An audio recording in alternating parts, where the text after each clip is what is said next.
Some legacies are written in stone. Others are left in garages waiting to be found. For 40 years, this Jaguar E-Type was just a ghost, a forgotten dream sleeping under a blanket of dust.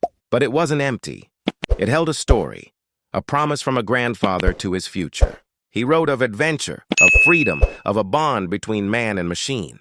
He dreamed this car would see the world. But time had other plans.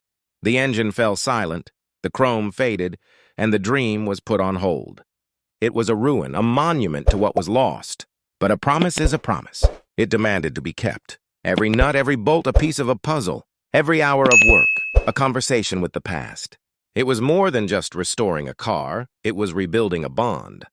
Bringing a legend back from the brink, then this moment. The first roar of a heart brought back to life. A new soul in an old body. The same road, the same dream, a new generation behind the wheel. The legacy is not the car. It's the promise that drives it.